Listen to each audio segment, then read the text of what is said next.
Breaking news.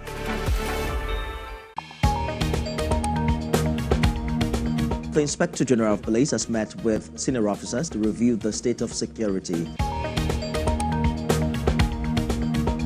We are continuing our coverage of the arrest of Godwin Emefiele.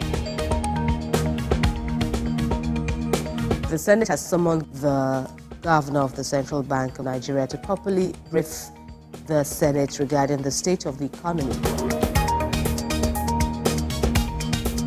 What I will never take is threat. Let's now bring you more development from Ibadan, the Oyo State capital, where an explosion has taken place. Tell us about this incident. TVC News. First with breaking news.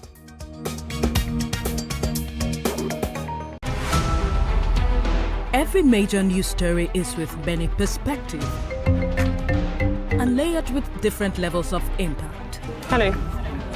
What time did this happen? We will be right there.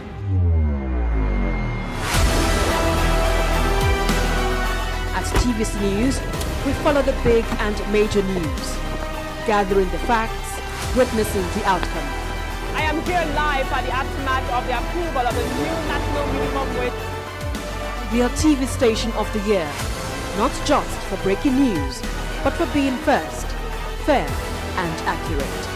TVC News, first with breaking news. Hello, NIDA Impact lovers. We have good news for you. In the quest to keep Nigerians abreast of the happenings in the digital space, NIDA Impact, a flagship TV program of the National Information Technology Development Agency, is now showing here on Television Continental. It is, as always, educative, informative, and innovative. NIDA Impact. Keep a date with NIDA Impact, your guide to a digital Nigeria.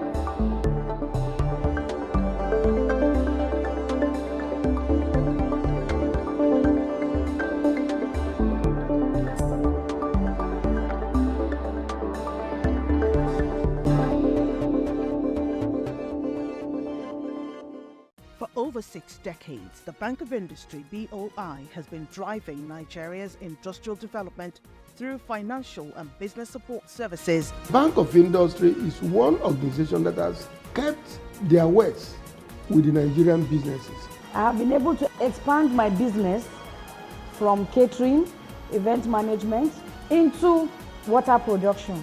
A single digit that Bank of Industry offers is the only solution to stay afloat. BOI Impact, now showing Tuesdays, 9:30 p.m. on TVC News. Doubt and fear doesn't occur at the canvas, it shows in the canvas.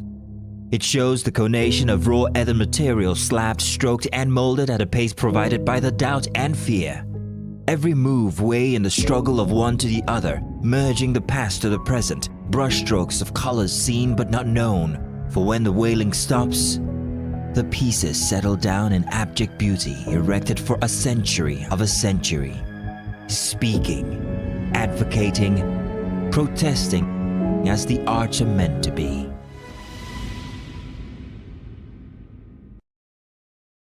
Ignorance is the mother of personal destruction, a voluntary misfortune, and it is worse when you are ignorant of your ignorance. You and Your Health with Dr. Richard Okoye is brought to you by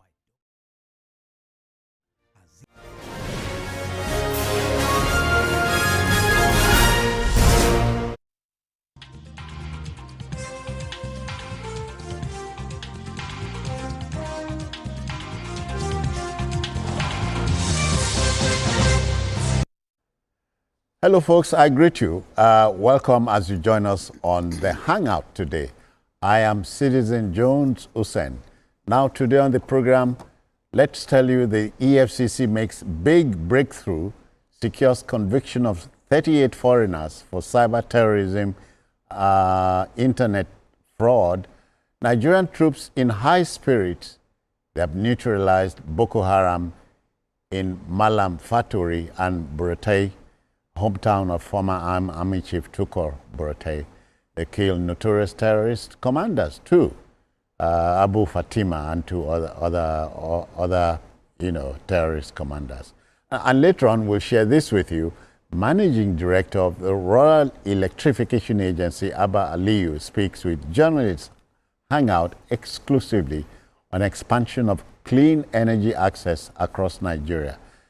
Yeah, let me report, I'm hanging out with the one, the only Babajide Kolade Otitoju, BKO. BKO, I greet you. I greet you, the citizen. Yeah, we are joined by the proud Imo boy with a lot of Yoruba blood in him. Let's meet and greet Chris Kinde Wandu. CK, I greet you too. Baraka de Salah. Same to you. Okay then, the team is ready. I hope you are.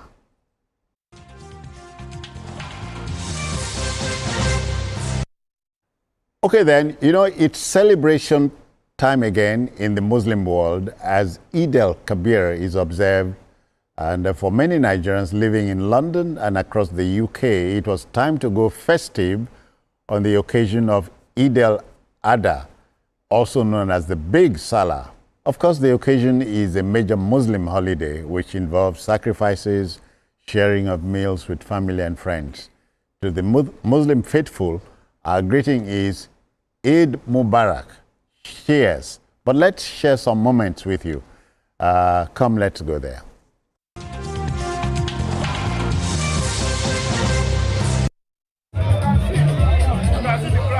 Again, this is how we celebrate the layer in London at Tiwantiwa African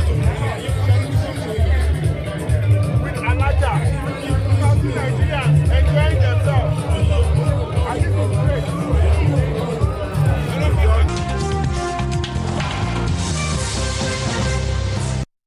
Yeah, because we're just reflecting on it. Give Nigerians any opportunity, they'll unwind. Yes, they'll celebrate, and that's why we are among the happiest people in the world. Oh yeah. There's no doubt about it. Those who said that we are among the happiest people in the world, they knew what they were doing. Some people felt it's all about, our country is not as prosperous as other nations, and people are suffering. Everywhere in the world, you find people who are suffering. Oh yeah. Our fingers are not equal. They couldn't be. God who made our fingers the way they are, you know what he was doing now? Go to London, go to Oxford, you see people by the side of the road begging for money. Yeah. And might I drop this here? Every road appears to lead to Ijebu-Ode, where they have a Ojude Oba festival today. Yes. So it's another demonstration of the people's joy. So the thing is, we are good at momentarily putting our adversities aside and making ourselves happy. Yeah. Because the greatest gift that God has given anyone is life. Yeah. It's life. Citizen Jones. Yeah. The greatest gift you have is life. Life. So you must cherish it. You have one life, so guard and guide it. Yes, you must cherish it and express joy about the fact that you have life. Yeah. It's as simple as that. Yeah, I'm not surprised by what I've just seen because London itself is just like an extension of Lagos. Yes. You can't because you've seen them speaking your language all over the place. It's just an extension of it. I just came back from London just about 2 weeks ago, and it was like I was in Nigeria. Okay. Practically everywhere. You feel very much at home. Okay, you didn't miss Nigeria. Well, if I didn't miss Nigeria, I would have because come you were back. amongst your people. No, I didn't miss Nigeria because I'm telling you, because practically everywhere, even Nigerian foods, everywhere. You just do a Google, you just find Nigerian foods everywhere. Yeah. You go to certain places like Peckham and the rest of them. You see Nigerians. It's so I'm not surprised that this kind of you rest assured that today it reminds me of the saying. If you go anywhere, you need to see Ogbomoso or Okoroman, then you forget it. I mentioned it on Issues with Jide yesterday that the Igbos are the most enterprising people you can find on the face of the earth. Yeah. And they take great pains to go to uncharted territories. And such uncharted territories, they will go there, they succeed. People will begin to talk about the prosperity of those places. Wow. But it has taken some people, to show courage, to say, no, let me go to this place. Let me go there. Make us see what Let me go explore this place, see the beauty of the place. So that's the way it is. And they're everywhere. Even in my village, there's a guy we call Dangote because he's an Igbo guy because of his shop and all that. He does all kinds of businesses. You can do telephony business with him. He has what do they call it? This off license. This people sell spirits. You have name it. He is the master of everything. So take it or leave it. Nigerians are happy people regardless. That's the message we set. That's right. Okay, to our next story. You know, the Emirate tussle in Kano, good old Kano, is as intriguing as it is nail-biting. Two prominent sons of the soil and claimants to the throne of the ancient city, Aminu Ado Bayero and Mohammed Sanusi II, each led Eid al-Kabir prayers with the traditional slaughtering of sacrificial animals. Now, the unfolding war of thrones in good old Kano keeps dividing opinion, even as it raises questions about traditional succession practices in the Emirates governance. CKM. Yes, it's quite unfortunate. I, for one, thought by now that this issue of the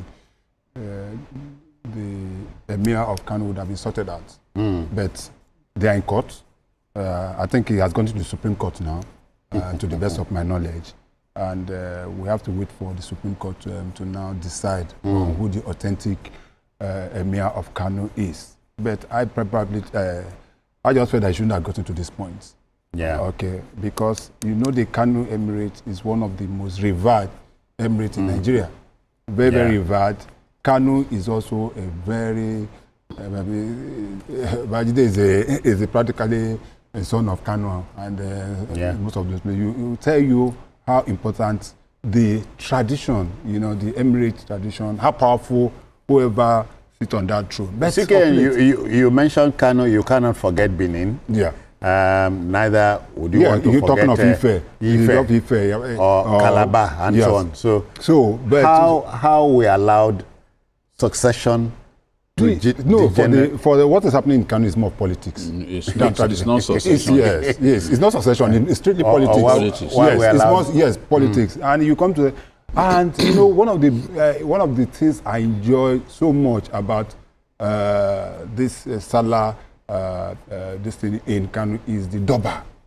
The high point. It's always the high point. But I don't know whether since this crisis started, whether we've been having that Doba. It attracts a lot of people, not only from Nigeria, from every part of the world.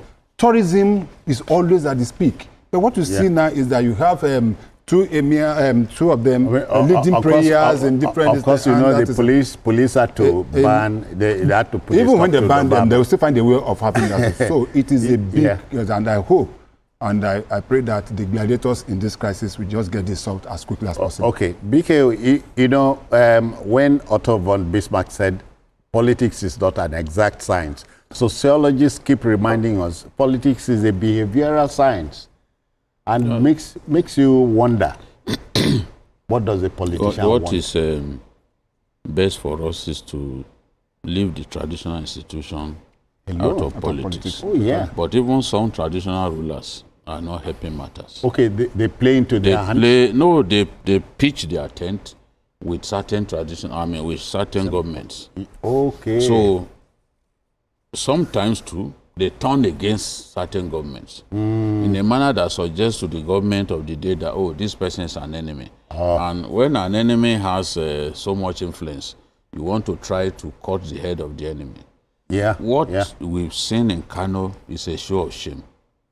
Politicians got involved, and we can all see what is going on. Bedlam. The police have done the right thing by saying, look, this salad, this procession that usually done, this Doba, we can't have it for now. Because both emirs have tremendous following. Okay. Yes, tremendous. So when they process, if you saw when Emir Adobaero was traveling out, the kind of crowd that accompanied him. Wow. He is occupying the small palace. The Sanusi is occupying the big palace.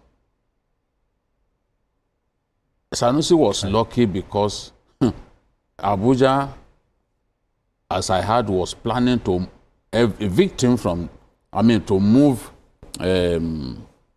what's his name? Move Adobaero into that place. But they moved quickly. He was in Abuja. Then the state government quickly moved Sanusi into that place once they took their decision. Now, the case is in court. The appeal court gave its judgment. And based on the judgment of the appeal court, Sanusi was properly appointed Emir. Yeah. But Adobaero appealed to the Supreme Court. The Supreme Court now directed the appeal court to affirm that his judgment should not be executed. That is what has put us where we are. Yeah. No, because I also think that it makes sense to say, okay, this person has applied. Has gone to the upper court, the final court. Yeah. Therefore, you cannot let there be what you call a stay of execution, because if he moves in, and he continues to see, if he continues to see himself as the emir, then justice will not have been done. So we need to wait for the Supreme Court to take his decision. We don't know when. The emir of Gwandu Tosu, after 20 years, has just been laid to rest by the Supreme Court. But it is better that we do not even go that route. Look at what happened during the last Salah. All right. Shots were fired. 1 or 2 persons got killed because the current emir tried to do the usual procession after the prayers. So, and it led to real bedlam. So, in the interest of peace in Kano, both men should behave themselves. That's it. Don't provoke either fans, because you have fans, both of you have fans. Let's not deceive ourselves. Yeah. And as somebody said, Adobaero's the prayer session that he led was well attended, and that many APC members were there. So, where you have 2 dominant political parties in a state, the ruling party has pitched his tent with Sanusi that it has brought back to the throne. Yeah. The APC, believing that the removal of a man that they enthroned was wrong, they too are sticking with that man. So we don't know when the Supreme Court will take make his decision known. But once that decision is made, hopefully, this show of shame will reign. You can imagine that police firing tear gas and the Emir Sanusi hailing tear gas in public, even showing agony. Yeah. So that's not what we want to see. And CKN, the pathologists will always remind you and I that blood is thicker than water 6 times. Yeah. So, and both emirs, blood link them all. Yeah. Yes. Of course. They are brothers. They are brothers. Yeah. In the way in African parlance, when you say brother, even somebody from your village, you take him as a brother. Yeah. If you go out of this country now, all this one we are talking here, I'm Igbo, I'm Yoruba, and Hausa. Once you get out of this country, Jide and I meet in the streets of London.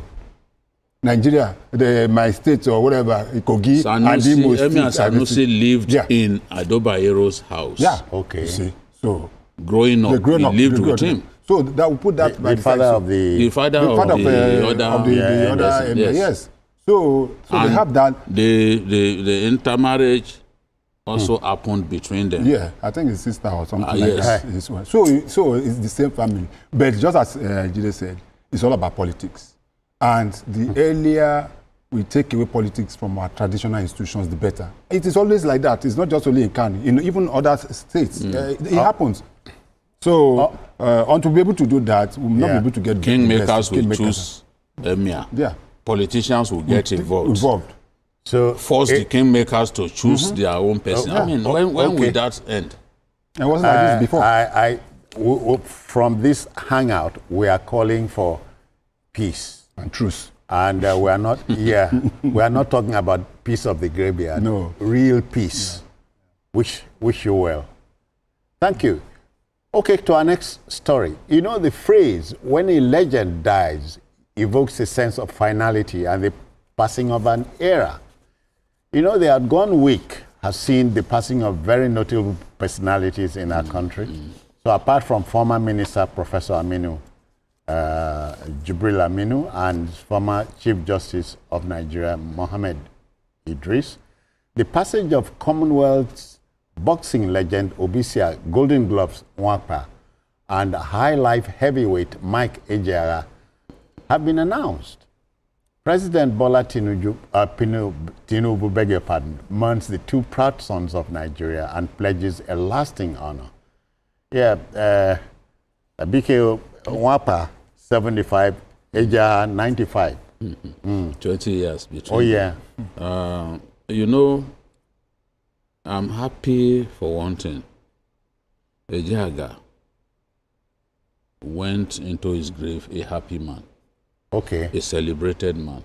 Because when that comedian Brain Jota decided to use his music, you know, to create a skit.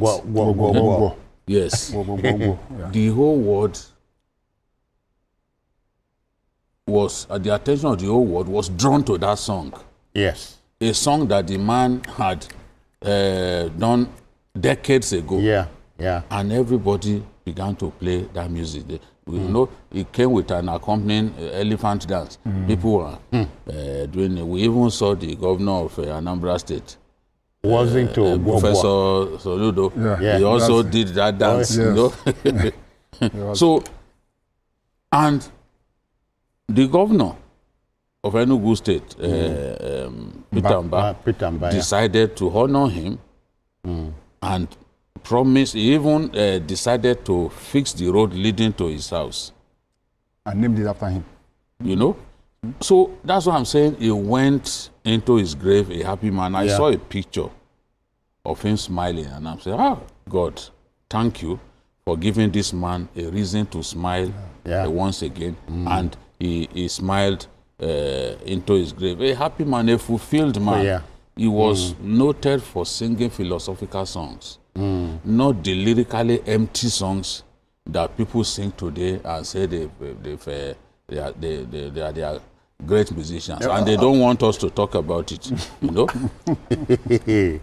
songs that people like Mike Ejeagha sang will live for the rest of time. Succeed us. People will go back and continue to play them. Obisia Nwapa, I grew up to know him as one of the most talented boxers to come out of Nigeria. In fact, I remember in those days when we read newspapers and we pick some words. The word southpaw was used to describe Obisia Nwapa because of his predominantly good left jab. Lefty. So I went and checked the meaning. So it meant, a left-hander. He was very good. He had footwork. He had hand speed. He was such a good boxer. Unfortunately, you know, and he won the All African Games gold, the one that we held here in Lagos to open the National Stadium, 1973. He was the gold medal winner.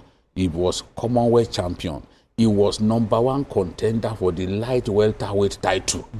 And then when he had to fight for it here in Lagos, it was here in Lagos, that boxing bout was produced by Josie International Promotions. That Kwara man, who was the owner of Glory brand of candles, used to do Glory candles in those days.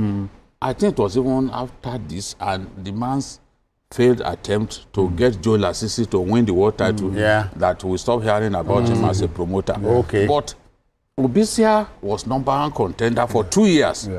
When eventually he was allowed, he got the chance. He was overweight on the day of the fight, and he had to do a road walk. I saw that against Saul Mambi. Saul Mambi, the American. He had to do a road walk. How do you do a road walk on the day of your fight? But he had to, so that he can go for the weigh-in and come within the weight limit. So stressing yourself that much on the night of your fight was what stopped Obisia from winning. And it was not knocked out. It was still by points, by decision. On points, yes, by split decision. Split decision. That he lost it. So he was one of the greatest boxers that we had. Very skillful. You know, so I pray that God grants him eternal rest, and I pray that we produce great boxers like we had in the 70s and the 80s. We don't have them anymore. So it's not only in the sense of the economy that Nigeria is declining. In sports, we are declining. Of course, when are we going to have even amateur boxers? We don't have good ones. You make me remember again. Like Koyengwachi, we don't have them. Davis Nande, the only Nigerian. Davis Nande is the only Nigerian to win a world amateur title. Up to today, we are yet to win a world amateur title. Davis Nande is the most skillful boxer I've ever seen. We had another boxer, Jonathan. Yes, it's just quite unfortunate. Dele Jonathan. It wasn't even as good as Obisia. That we lost Obisia. The later part of it, years, he wasn't looking good. I think he had stroke. And then that is also how what we talk about government, Nigeria rewarding most of our heroes. I was going to come like this. I say sometimes jocularly, I know only 2 Christians, Christian Madu and Christian Chuku.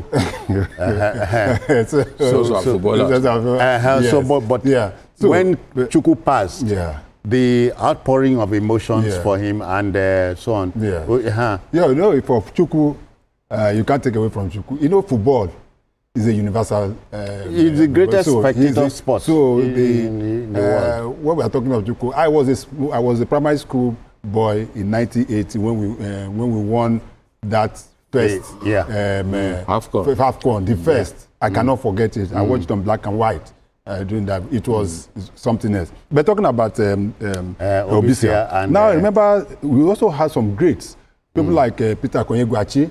That was Jeremiah Odudu. If you remember Jeremiah Odudu. Yes, these are some of the, and Jide rightly spoke about how, in fact, that fight, we thought it was it was going to be a walkover for Obisia, because prior to that fight, if you see all the fight he has had, he was excellent.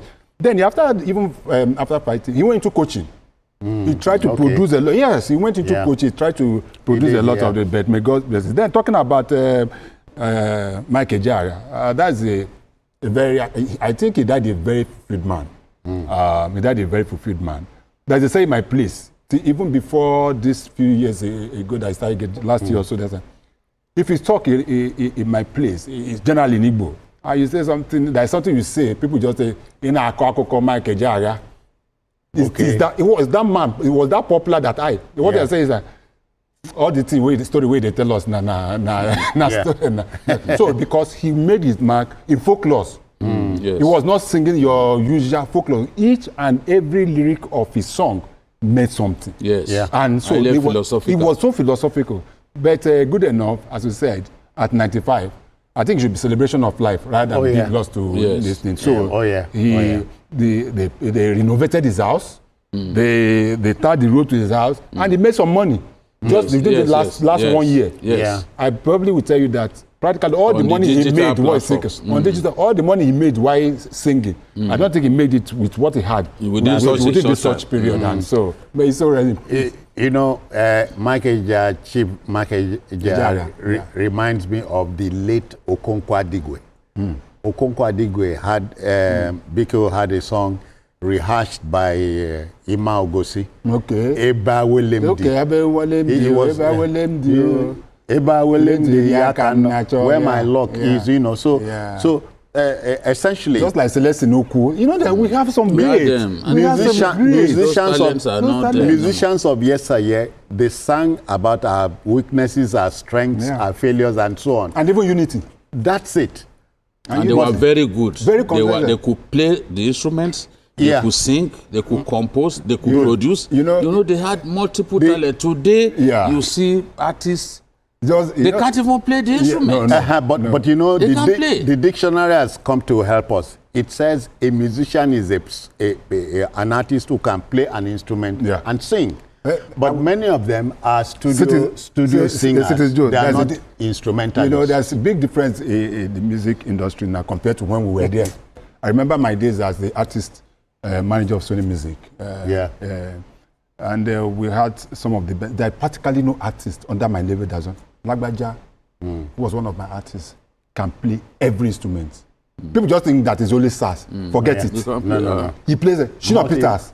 Shina Peters, people know him with guitar. But if you put him on drums now, you see, so many.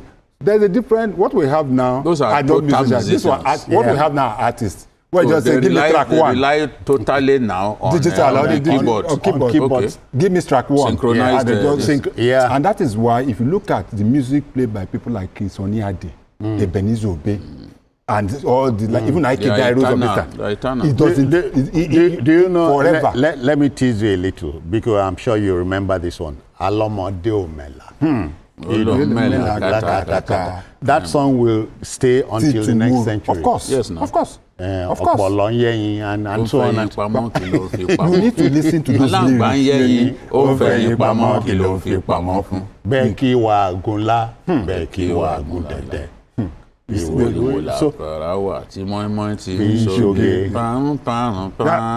So you not play guitar here. Just Hawaii guitar, you know, Hawaii guitar. You know, King Sunny Ade brought Hawaii guitar to Nigeria. You know. So and when you listen to Hawaii guitar, no. It does remind me of Sir Victor Y4 too. See, we've had artists. The Y4, I remember sometime in Abuja, we went for an award. I was editor of PM News, and we won an award for Best Journal on the anniversary of P-Man. So when we got there, people were playing other people's songs, Chris Ajilo's songs and all that. You know, then they were playing. The young man who took his guitar was playing Y4 song. He didn't get. He didn't get the notes right. Okay. Y4 just mounted the stage, collected it. Really? Oh yeah. When that song, if you see Mami Water, he played it perfectly. The notes were correct. I can never forget that day. Wow. But you know, the backroom boys are telling me, make we not forget the man whose music was obeyed for many years, Ebenezer Obey. That is what I said. Yes, I said it. You know, I said that. You mentioned it now. I said there will be other opportunities where we can talk about those are legends. You know the Kete Kete song. You know, these are timeless songs. Those where we do the next one. Okay, I beg. Let's go to the next story.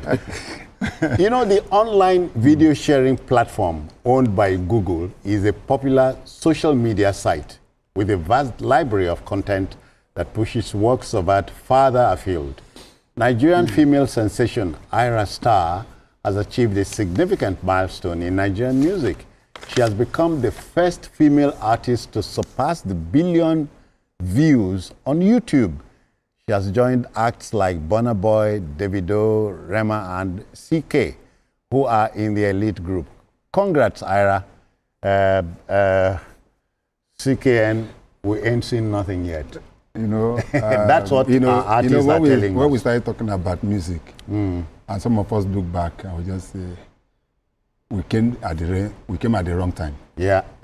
Yes. Yeah, I would say we came at the wrong time because during our time, all these opportunities. No streaming revenue. Nothing.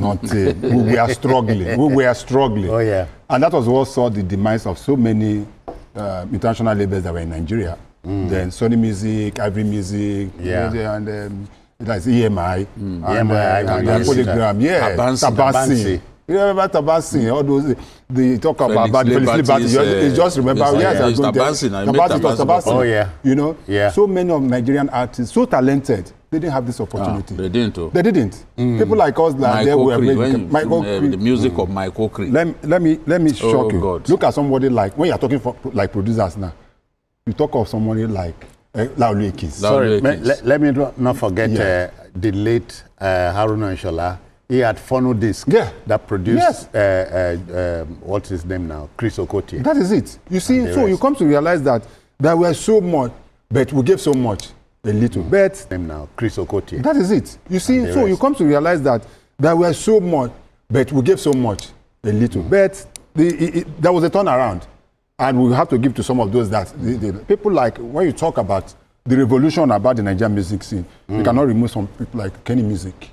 Yes. Okay, Kenny. Yes, that was the turnaround. Yes. That was the main turnaround. Do you know that even Sonny Ade, when at a point he saw that it was going down, he approached Kenny's music. He did. Okay. Yes, he did. Yes, he approached Kenny's music. He recorded so one or that two was where the songs, revolution started, and they just turned it around. I remember the first time when we released Lagbaja, Kulu Temper.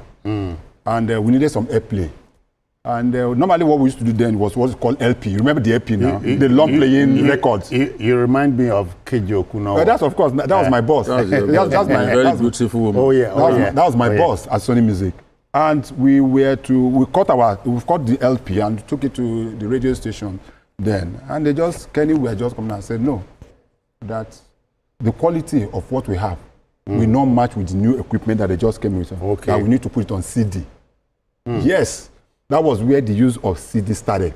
We have to cut one CD then was about 30,000-40,000 at one CD to play.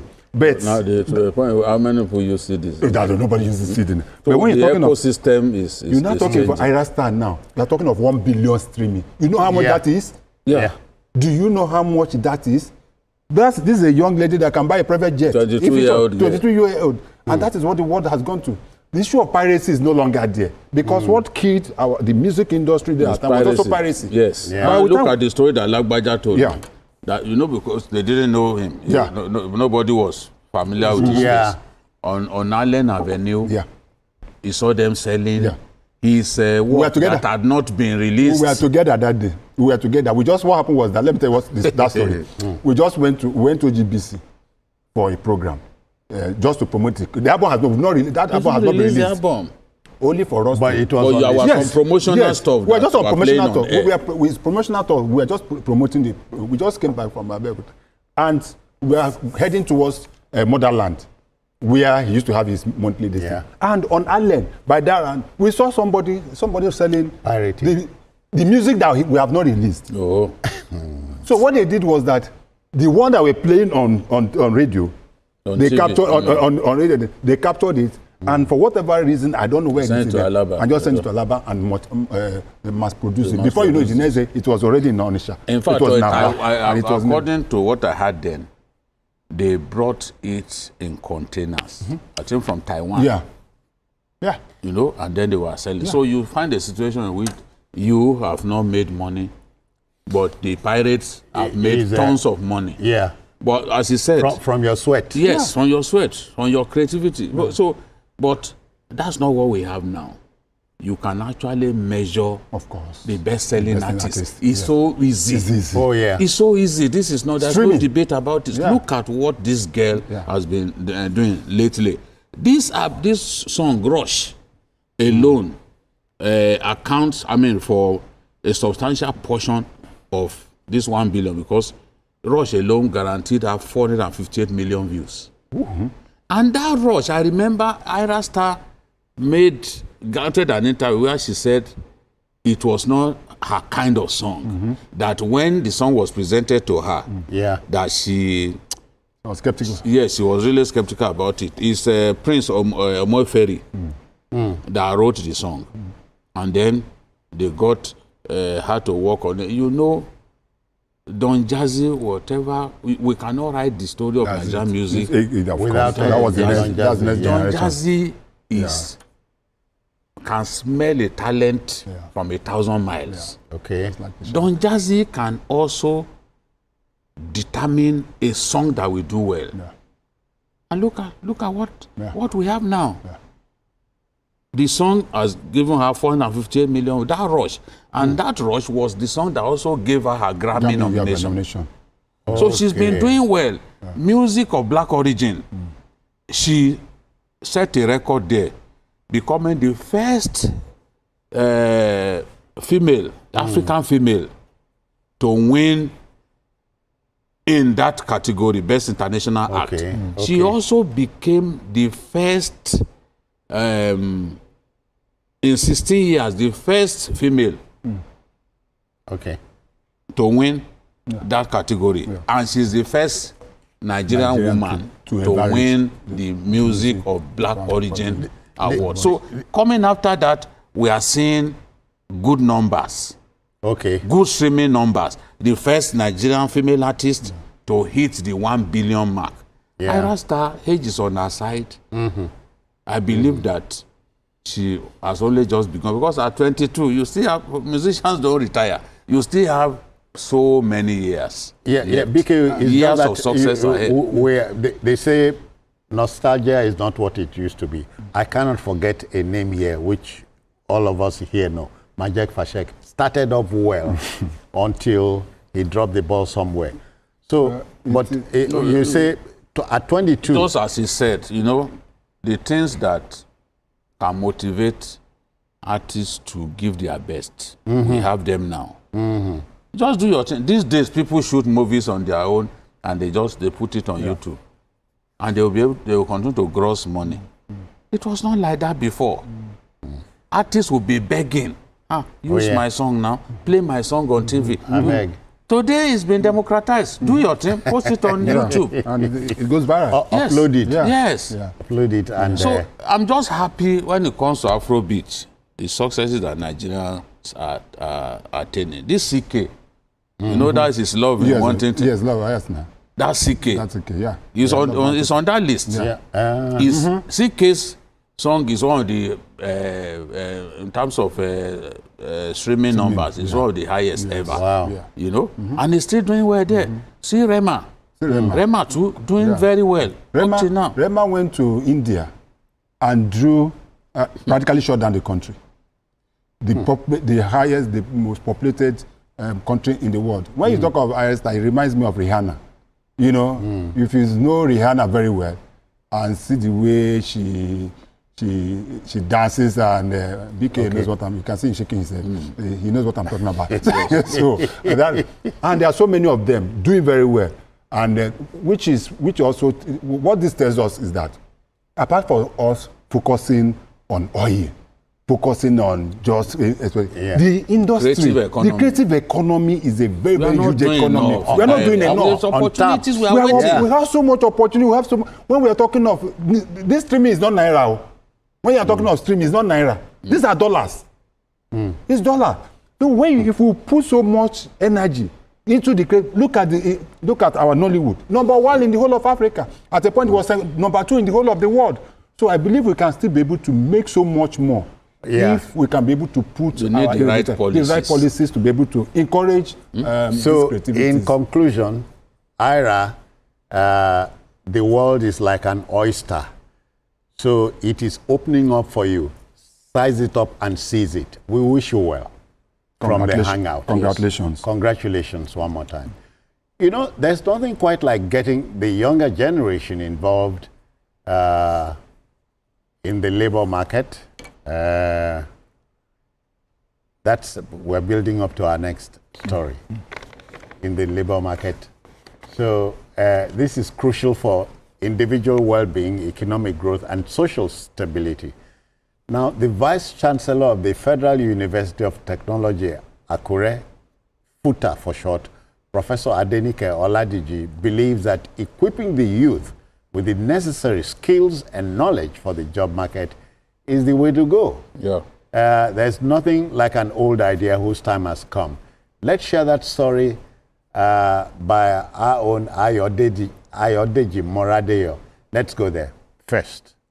Nigeria's unemployment rate stood at 33%, one of the highest globally. The latest figures released by the National Bureau of Statistics (NBS) in November 2024 put the rate at 4.3% following a change in the methodology used to calculate the data. Despite the statistical drop, concerns about unemployment remain a central issue. This was the focus of the colloquium organized by the Federal University of Technology, Akure FUTA, in partnership with other tertiary institutions across Ondo and Osun states.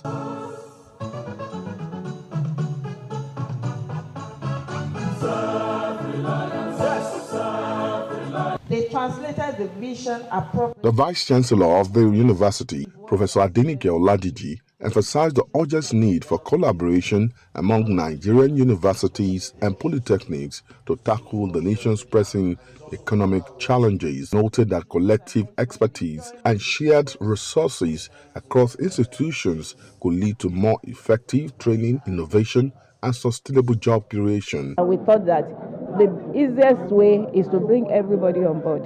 We can all work together, the universities, the polytechnics, colleges of education, whatever it is that we have. We are all tertiary level institutions. Let's come together, let's rub minds, let's bring our expertise together. Let's train people, let's look at our resources as a state. What can we do? Supporting this view, Professor Shedak Akindele, another Vice Chancellor in attendance, said the complexity of Nigeria's problems demands unified efforts across the education sector. A single institution cannot provide solutions to all the problems in the country. But what we are working on is to leverage on the areas of strength of each of the institutions. We have our own strength, FUTA has its own strength, all the institutions have their own strength. Education and others, because we have realized that we need to look at our curriculum, especially in terms of employability. And we are coming together with all the head of institutions in those states. They agreed that while the challenges are significant, Nigeria's higher institutions remain one of its most valuable assets. Ayodeji Moradeyo, TVC News, Akure. Yeah, CKN, catch them young. That's the message the VC is sending. Yes, and they are doing it right. I commend the university for that privilege, because if you come to look at it, self-employment is the way to go. Okay. Now. And that is the essence of even the youth service. If you know, during the youth service, most of the time we used to do this, I've forgotten what they used to get, but that focus on the youth service, for you to be able to identify areas of interest and where you think that can be self-reliant when you live. Yeah. Because there are no longer white-collar... Your area of strength. Yes, there's no longer white-collar jobs. You come out, you want to go and work in NNPC, you want to go and work in NCC, and those days are gone. So those making it now are people that have taken up that entrepreneurship within themselves and look at them as kind of, like, if you say, of course, look at the IT, if you look at the IT industry, most of the chief executives of most of these high-tech industries are just young. So, name the money points, name most of this, making billions. So that is why I so much commend this. And I also recommend this to other universities. Yeah. Let us stop giving the impression that once you have attended the university, you come out, that is going to be a drag. Yeah. No, it is not going to be like that. And other universities and other polytechnics should also. But the last we are now hitting at is that what is happening to our technical education? Mm-hmm. That is very fundamental.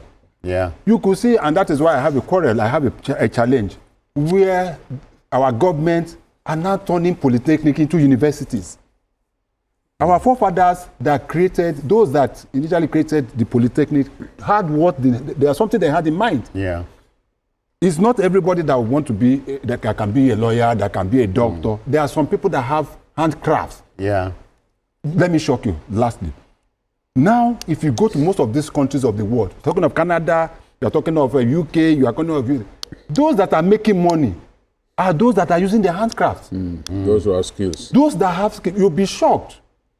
let me give an example. Was the last thing I mistakenly locked the door to my room, and I thought it's just said that you call a carpenter, come and help me.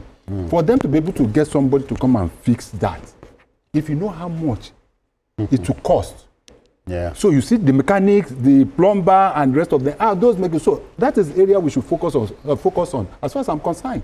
BK, you know, while we were brooding over the demise of, say, the trade centers and so on, now the universities of technology will come to take the place, if you understand what I mean. So that those of them who have these crafts, who are skilled, can hone their skills, if you understand what I mean. Yes, I've done a few documentaries about the specialized universities that we have. Yeah. Like FUNAB, for example. Puto, Uweri. Yeah. The students are being taught how to be good agronomists. Okay. Good soil scientists, you know. And at the end of the day, they can gainfully employ themselves. Because where we find ourselves now, government, how many people can government employ? Exactly. How many white-collar jobs can you find? But the skills that you have will put food on your table. And I've seen people who are educated, who studied maybe like business administration, who then went for training in tailoring. All right. They went for training in tailoring, and they are much better. Anything that you chosen to do, you must never shut your door to training. All right. You have to get better and better. Those who sit on social media and want to teach us how journalism should be practiced, I wonder where they come from. Because I can't, as a journalist now, be telling lawyers that, okay, these are the tools of your trade, this is how to be better lawyers and all that. They've been taught all that at law school and in their universities. And there's an apprenticeship even in law. Yeah. Oh, yeah. You go and work under. A senior. Yes. So a journalist needs training. He needs to be trained. In the newsroom, you get the kind of training that you can never get in those schools.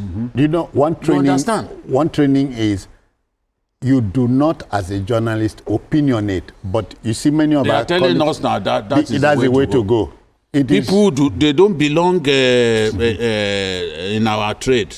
They are not journalists, but they are speaking with authority on issues that they know next to nothing about. Some of us suffered. We'll do 3 nights, we'll work 3 nights to produce a magazine. But it helped us to become better journalists. I always remember my colleagues at Adebola and Bamdele Johnson, Temitope Odunlami, what we went through, Temitayo Odunlami, what we went through, and our bosses too. They can't stay in their homes.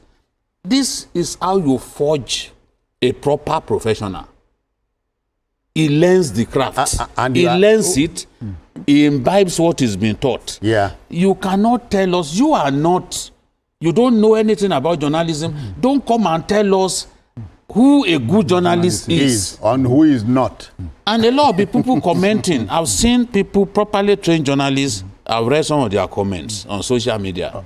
I see that they are worried about where our profession is heading. One training is the journalist is also a gatekeeper. These days, they leave filtration. The gate open. Filtration.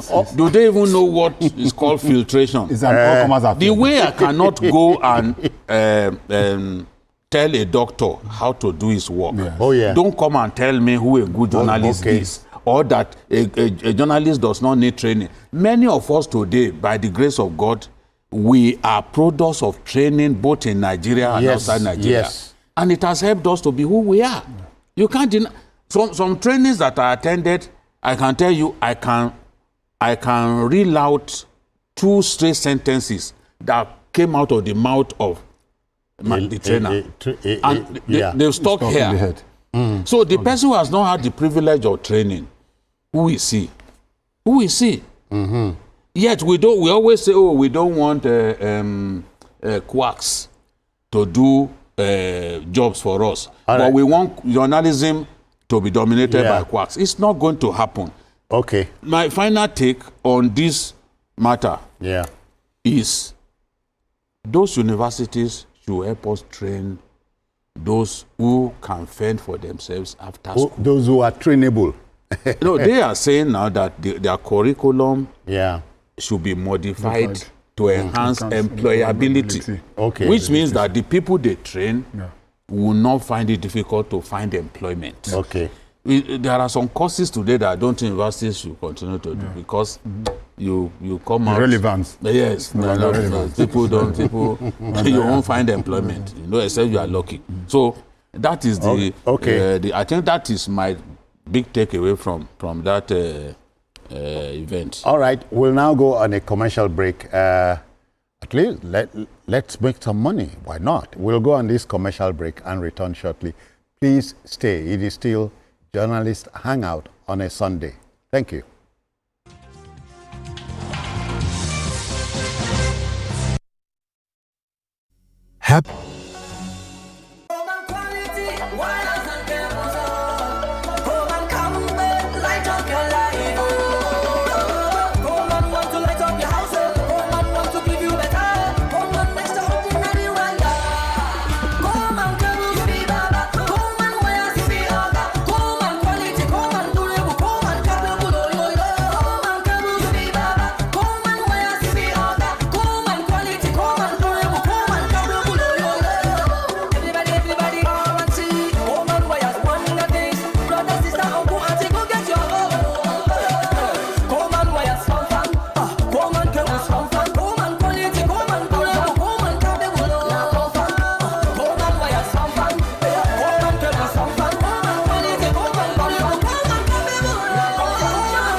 Cable. Great quality, now with the new look. I'm Nifemi Oguntoye, news anchor with TVC News. My day is usually busy and it's difficult keeping up with breaking news stories, trending stories, business news, stock exchange and what have you. But with TVC News on WhatsApp, I'm able to catch up with all the breaking news, real-time updates and trending stories on the go, right on my phone, no matter where I am. It's quick, easy and always on. And here you can join us by scanning the QR code or using the link on our X and Instagram. Why wait? Come to the side of news that keeps you ahead.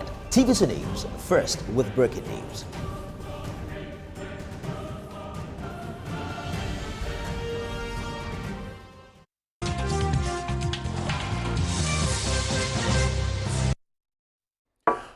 All right, folks, thank you. Welcome back. Now let's take on our next story. It bears repeating here that anti-corruption efforts are designed to address the problem of corruption and related felons. The Anti-Graft Agency has been tackling these felonies, securing convictions in the process. It has come to light that the Lagos Zonal Directorate of the Economic and Financial Crimes Commission, EFCC, has secured the conviction of some, foreign nationals, Filipinos, Chinese, 11 Filipinos, 2 Chinese and 1 Indonesian, to 1 year imprisonment each for internet fraud and cyber terrorism. They were all fined 1 million naira each. Justices Yelim Bogoro and A.O. Oweye of the Federal High Court, Lagos, pronounced the sentences after finding the accused guilty as charged. They pleaded guilty, though. The EFCC is working and could do more. Let's share the moment with you now. Thank you. Come there.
All right, folks. BK,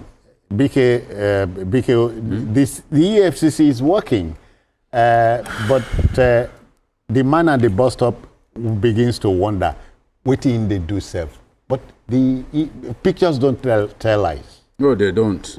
You see, some of these foreigners have always behaved like in Nigeria they can do anything and get away with it. Oh yeah, oh yeah. We are showing them now. Because it was difficult to jail foreigners in our country. It's either they bribe the police or find a way to escape. Yeah, the ordinary people, the Yahoo boys, they get jailed with impressive regularity. But we are saying that other people too deserve to go to jail. And what we've seen, what the EFCC under the current leadership is doing is really impressive. Oh yeah. I used to criticize the EFCC a lot. I still do. But I must admit that an EFCC chairman who came into office and began to clean up the agency itself. The stable, yeah. The people before him didn't do that. And we know that some of the very crooked people were in the EFCC. Sorry. CKN, when BKO had a chat, a one-on-one with the EFCC boss, and the question was, what about these Yahoo boys? Yeah. He said, can you imagine a Yahoo boy, 22 years, had how many billions in his account? Yeah. Where did he get that money from? No, he explained to us that politicians now use Yahoo boys to funnel money outside of our country. So now he's... Because it's the Yahoo boys that understand, they are very techie. That's it. So, like me now, I'm not techie, I'm a bushman. So, the Yahoo boy, they are very techie. Yeah. What the ordinary people like me can't do, the kind of transactions that I can't do, the Yahoo boy will do it effortlessly. No, what they mean all by... of those e-wallets, they are adept. And cryptos. Yes, cryptos. They are adept at using those e-wallets and cryptos to move money. Yeah. The ordinary politician who is just there, all he knows is give approval, steal money. That's he still doesn't have the skill that those boys have to move this money out. So politicians are now hiring them. But the thing is, let's stay on the matter of these white people. That's it, yeah. White people are now coming into our country. They will buy apartments, put people there, and all they do is advance fee fraud. It wasn't happening before. Put the gadgetry there too. Everything, documents, all of the things that they do, the tools of their trade, they put them in our country. And recruit you the leave boys. your own country, come into Nigeria to do advance fee fraud. White people. This is see finish now. Something which you cannot try in there. Now which kind of see finish be this? Come to our country. Chinese. Do you know how many Chinese are involved in advance fee fraud in Nigeria? We talk about the Yahoo boys. There are Yahoo boys among the Chinese. Okay. This is what we've seen. Yeah. Look at the number of Filipinos that they've arrested.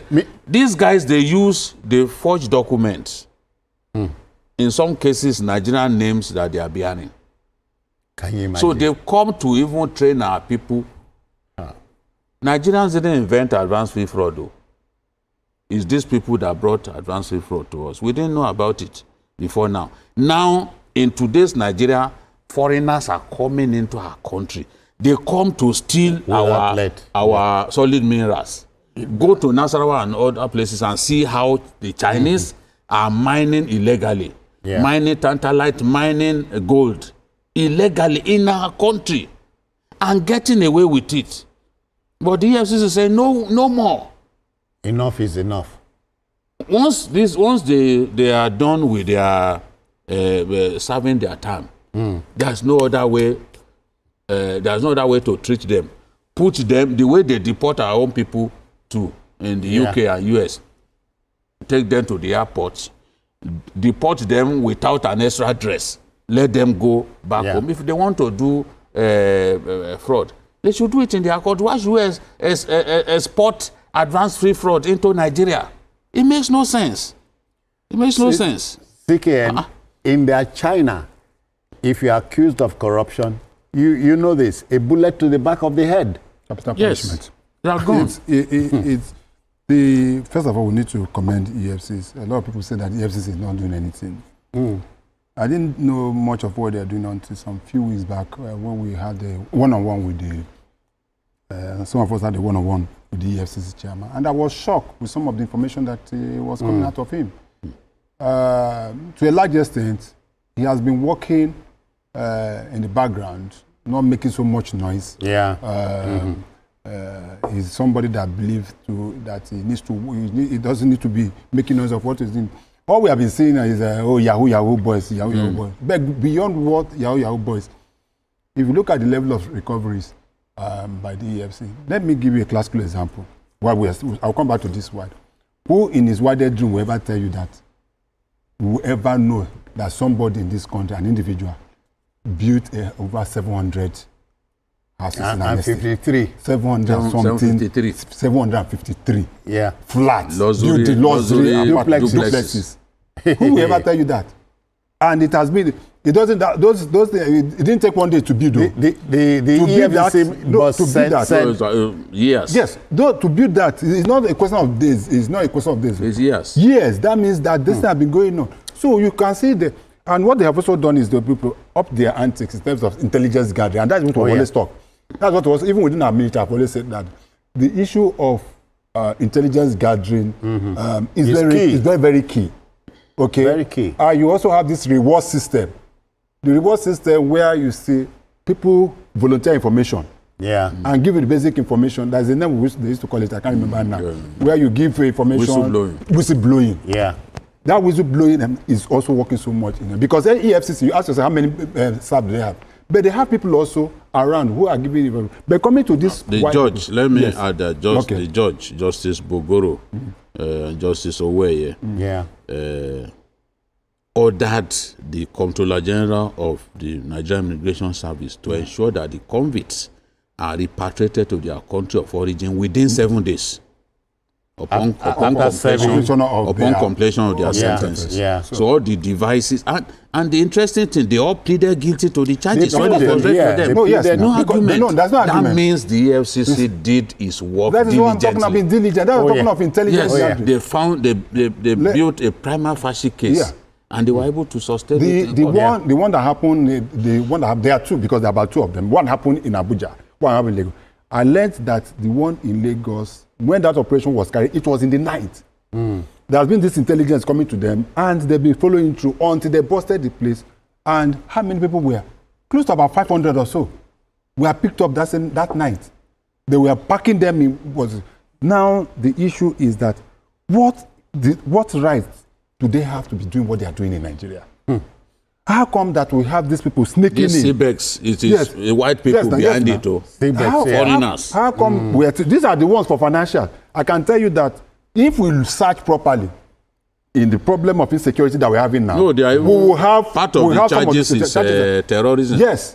Part of the charges is promotion of terrorism. Promotion of terrorism. Some of them will be fully involved. So we have to be very, very careful. We have to commend the EFCC. But for me, I think that we need to also take out with our laws. A situation where you see people with this high level of economic sabotage, at the end of the day, say give them 1 million. Even with the Yahoo and so forth, you see that people, it's just a slap on the wrist. The law just allow them, just give, you see somebody. They were charged for cyber terrorism and internet. That is it. And you just give them a slap on the wrist and say either or. There are some laws that shouldn't have either or again. If you are sent, if you get it, do the jail. Because what they take is that because when you see the judges, I don't blame our judges because our prisons are overpopulated. So they have to decongest it. They want to make sure that they give them, let them probably go. It will not serve the necessary deterrent. For them to say they plead guilty, they know the grievance of this thing of the. If you do that in Saudi or China, that is death sentence. Let me read the charge against one of them, for Nigerians to know exactly what these guys are doing here. One of the count rates that you winning the Jesus and Genti International Company Limited sometime in December 2024 in Lagos, within the jurisdiction of this honorable court, willfully caused to be accessed computer systems organized to seriously destabilize and destroy the fundamental economic and social structure of Nigeria. When you procured and employed Nigerian youths for the identity theft and to hold themselves out as persons of foreign nationality with the intent to gain a financial advantage for yourself, and you thereby committed an offense contrary to and punishable under Section 18 of the Cyber Crimes Prohibition and Prevention Act 2015 as amended 2024, and Section 2 of Section 3D of the Terrorism Prevention Act. You know, so they're also saying that I was trying to add something. They were charged for similar because do you know the funniest part of it? They make millions and billions from this thing. And those Nigerians that they employ, if you see how much they're paying them, those children, they pay them 50,000, they pay them 40,000, and the rest of them. No, they just use the boys. And use them. Even CBEX, they were foreigners. They use Nigerians over one point something trillion. To get this thing. Nigerians, you know, when the EFCC said it was going to go after the perpetrators, many of us didn't take them seriously. So now we are getting someplace. So EFCC, we wish you Godspeed. Continue to give your best. When you give your best, our job here is to report as it is. Wish you well. This is not taking anything away from the man who is at the helm at the NDLEA. He also is doing it. His own discussion will come on. Okay then, to our next story. You know, my viewer will admit that the war on terror is a many-sided affair involving military action, intelligence gathering, and diplomatic initiatives. When our gallant troops record successes against these merchants of death, we tend to roll out the drums. Reports reaching us say ground forces of Operation Hardin K have neutralized scores of terrorists who attempted to attack Burete, the hometown of a former chief of army staff, retired Lieutenant General Tukur Burete, and Malam Fatori, a border town and military outpost. Now the troops' spirit was further buoyed up with the elimination of terrorist commanders like Abu Fatima and others. It can only get better from here. Let's share the moment of jubilation by the troops with you. Let's go there. Thank you. Swear to God!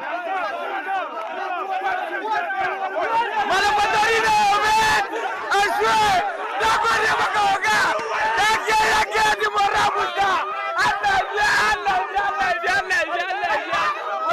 He's our leader.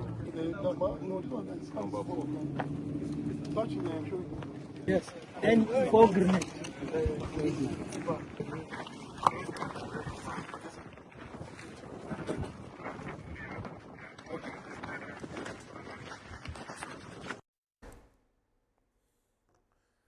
All right, folks,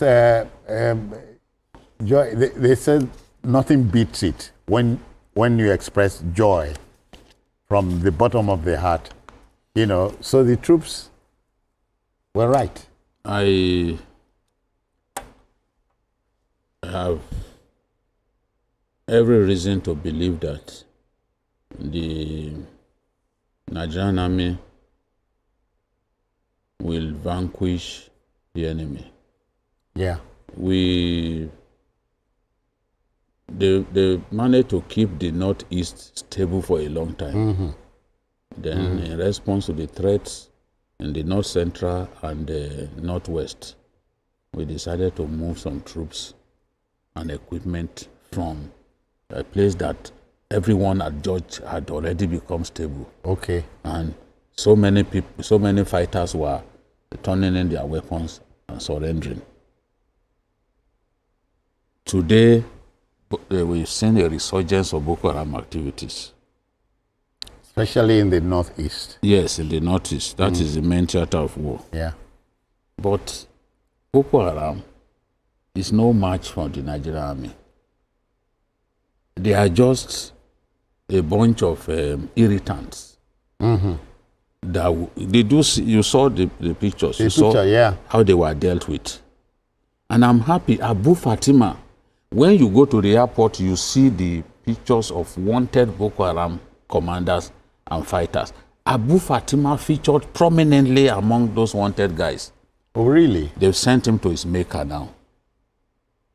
I'm confident that we will stabilize that region again. I'm confident this is an area that I know. And I know some of the officers in the Nigerian army. I know that when they suffer some setbacks, they have a way of bouncing back. Okay. This is the Nigerian army that I'm happy to work with, I'm happy to travel with. I know what they are capable of doing. And one of the best decisions that this chief of army staff has taken is to send a man who recorded tremendous success in Plateau State, Major General A.E. Abdulsalam, to Nigeria's biggest theater of war in Maiduguri, Operation Hardin Kai. Yeah. Abdulsalam has taken over in the last few weeks. We are seeing our troops standing up to the enemy again. What you've been reading in the last few weeks is about the enemy attacking an outpost and being repelled. The enemy going to Buratai near Biu. Biu, that town, the legendary town of Biu, Boko Haram has never succeeded in penetrating Biu. Every time they tried it, they failed. Okay. Even their tanks will be taken from them. The people of Biu in southern Kaduna, they are among the most courageous people that you can find in this country. They tried, they failed. They pay with their lives. Buratai, they've attacked Buratai a number of times. They even set ablaze the home of the mother of the former chief of army staff. That was back then. This time around, they went to Buratai again. They paid with their lives. Malam Fatori is along the border with Niger Republic. All right. Our troops have been there since like 2014. People have not, because of the fact that the place is volatile, civilians have not been permitted to move into the environment. Yes. But our troops are there. And we have a good number of the Russian main battle tank, the T-72. We have a good number of them in Malam Fatori. They went to Malam Fatori to confront our troops. They paid with their lives. And their commanders, their Amir, they lost their lives. You can see those young boys jubilating. There's nothing that gives me joy than seeing Nigerian troops jubilating after a breakthrough on the war front. There are people in our country who are never happy when our troops are recording successes because they are wired to embrace negativity. It is things that are negative that titillates their brains. But today, we can report that these guys, not only that, even in Kukawa, if you see pictures that I have of these guys that have been killed, honestly, you will not want, some of them, they are torso blown off. You will not even be able to eat. What our troops have been doing in that theater of war in the last 1 or 2 weeks is very, very significant, is remarkable. It is because there's a new leadership and the troops are embarrassed about some of what the enemy has done to them in Marte and a few other places, Isge, in Dambua, Sabongeri Dambua, and they are saying enough is enough. In Bita, Bita is one of the places in Borno State where we've had our troops standing firm, refusing to give up. They went there. We lost quite a number of people, but the enemy could not take Bita from our troops. I am convinced, as I said earlier, I know this army. When they face the heat, there's a way in which they bounce back. Boko Haram now is being made to pay. If we roll out the pictures of the dead alone, honestly, Nigerians will be embarrassed because they've really, really wasted a lot of these boys. And you saw the theater commander being showed some of the, in fact, one of those soldiers said, look at the idiot. This is their Amir. They were showing him because he went there They are showing these are the people that we have killed. General Abdul Salam must be really proud of the way within a short time his men have responded to the order to kill. And I have pictures. I hope the producer will show us pictures of weapons that they seize, because if you defeat the enemy, you must also take back the weapons from them. We have still pictures of weapons that the army seized from these good-for-nothing people. It can only get better. When somebody talked about employing the kinetic and non-kinetic approaches, in other words, the fellow was suggesting all hands being on deck. Yes. So it can be done. Yes, I agree with you. And, you know, this success we are talking about is not achievable without a clear leadership.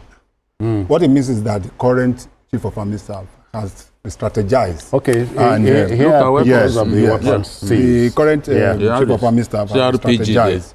And they probably even their boots. Yes, and cover their boots. I've seen that there's a new way to go about it. You know what the current what the army and our security agencies are facing now? It's not a conventional war.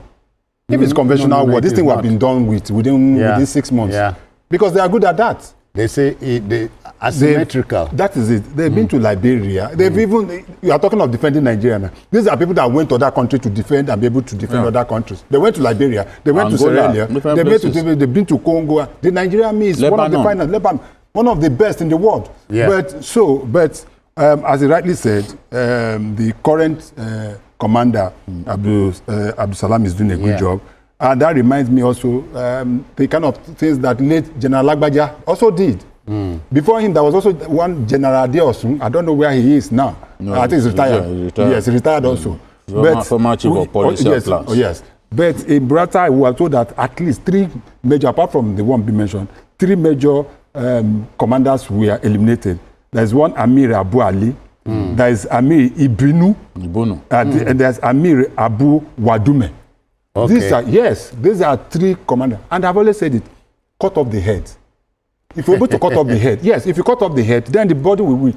What we should be doing is to also, apart from is also look for the leadership. Most of those leaders of this this ragtag this thing, if we be able to, for goodness sake, if America is talking of terrorism, fighting terrorism, they don't look for the Bush boys.